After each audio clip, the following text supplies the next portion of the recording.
दोस्तों, अगर मैं कहूँ कि आने वाले 5 साल में डॉलर का दुनिया के रेट पर दबदबा खत्म होने वाला है और एक नया ग्लोबल पेमेंट सिस्टम जिसका नाम ब्रिक्स पे है पूरी वर्ल्ड की इकोनॉमी हिला देगा, तो आपको आश्चर्य तो नहीं होगा। आपने सुना नहीं? तो अब सुनिए। दुनिया में अमेरिका के डोमिनेशन का एक कारण है डॉलर की मोनोपोली और उसके साथ स्विफ्ट पेमेंट सिस्टम की पावर। आज दुनिया का 90% ट्रेड डॉलर में होता है और 200 प्लस देशों का banking network Swift payment system पर चलता है। मतलब वेस्ट का एक बटन और कई देशों को ट्रेड से आउट करना। एग्जैक्टली यही रूस, ईरान, वेनेजुएला और अफगानिस्तान के साथ हुआ भी है। स्विफ्ट को वेस्ट ने, खासकर अमेरिका ने, पैसे वाली पुलिस बना दिया था। जानना चाहते हो कि ब्रिक्स पे क्यों मैटर करता है? आइए समझते हैं। ब्रिक्स ग्रुप जो है वह ब्राजील, रशिया, इंडिया, चाइना और साउथ अफ्रीका के द्वारा शुरू किया गया था, जिसमें हाल में ही कुछ नए देश भी जुड़ चुके हैं। ये देश कुल मिलाकर दुनिया की 46% जनसंख्या कवर करते हैं, दुनिया का 36% जीडीपी कवर करते हैं, ग्लोबल वर्ल्ड ट्रेड का 40% और ग्लोबल ट्रेड का 25 to 30% भी कवर करते हैं। यानी अगर ब्रिक्स ग्रुप अपनी पेमेंट सिस्टम लेकर आ गए तो दुनिया से डॉलर का जो है गेम ओवर हो जाएगा। दोस्तों, अगले 2-3 सालों में ब्रिक्स पे आ जाएगा और बोलने वाला है कि डॉलर की मनमानी अब बंद करो, अब एक न्यूट्रल पेमेंट सिस्टम दुनिया इस्तेमाल करेगी। तो दोस्तों, यह ब्रिक्स पेमेंट सिस्टम होगा कैसा? यह होगा तो स्विफ्ट जैसा ही, लेकिन यह यूएस और ईयू यानी वेस्ट के कंट्रोल के बिना होगा। हर देश इस पर अपनी लोकल करेंसी में पेमेंट भेज सकेगा और आपस में ट्रेड कर सकेगा। स्ट्रेट, सिंपल और सिक्योर।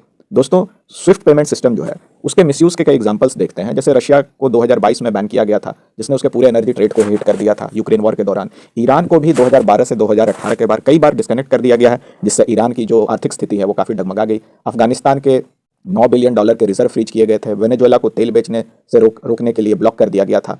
तो ये जो स्विफ्ट पेमेंट सिस्टम है, जब भी अमेरिका और वेस्ट को जरूरत होती है, एक कानूनी हथियार की तरह इसको इस्तेमाल करते हैं और दुनिया को अब इससे आज़ादी चाहिए थी। तो ब्रिक्स पे जो है उसके इकोनॉमिक बेनिफिट्स जो हैं वो भी ज़बरदस्त होने वाले हैं। देशों के बीच डॉलर फ्री ट्रेड होगा, सैंक्शंस का डर खत्म हो जाएगा जो अमेरिका जब भी ज़रूरत होती है दूसरे देशों पर लगाकर उनको परेशान करती रहती है। एशिया, अफ्रीका, लैटिन अमेरिका की इकोनॉमी भी एक प्लेटफॉर्म में आ जाएगी। छोटे देशों को बार्गेनिंग पावर मिलेगी। ब्रिक्स पे से जुड़े देशों का एक्सपोर्ट और इंपोर्ट का खर्च जो है वो भी घटेगा। इसके चार्जेस जो है स्विफ्ट के तुलना में काफ़ी कम है और जो करेंसी फ्लक्चुएशन है उसका रिस्क जो है देशों को कम होगा। पेमेंट सेटलमेंट जो है वो सुपर फास्ट भी होने वाला है। और एक ज़बरदस्त फायदा होगा कि डॉलर की डिमांड गिरने पर डेवलपिंग कंट्रीज में जो इन्फ्लेशन है वह कम होगा। दोस्तों, ब्रिक्स पे का ग्लोबल जियोपॉलिटिकल इंपैक्ट भी हम थोड़ा जानते हैं। अगर ब्रिक्स पे अडॉप्ट हो गया तो करीब 70 से ऊपर देश इसमें जुड़ने के लिए तैयार हैं। गल्फ, अफ्रीका, साउथ अमेरिका सब लाइन में है। इसका मतलब क्या होगा? इसका मतलब यह होगा कि 70 से ज्यादा देशों का एक पैरेलल आर्थिक ब्लॉक खड़ा हो जाएगा, जो कहीं ना कहीं पश्चिम या वेस्ट की मोनोपोली को, जियोपॉलिटिकल मोनोपोली को चैलेंज करेगा। तो पावर शिफ्ट जो है वह दोस्तों शुरू हो चुका है दुनिया का। अब यह वेस्ट से ईस्ट और ग्लोबल साउथ की तरफ मुड़ने वाला है। और दोस्तों, फ्यूचर सिनेरियो भी देखते हैं तो सोचिए कि इंडिया रशिया ट्रेड जो है वो डॉलर में नहीं, सीधा रुपए रूपल में होगा। चाइना सऊदी तेल अब युआन में होगा। तेल का ट्रेड जो है वो युआन में होगा। ब्राजील, अफ्रीका का फूड ट्रेड लोकल करेंसी में होने लगेगा और इन सब के बीच सेटलमेंट होगा ब्रिक्स पे से।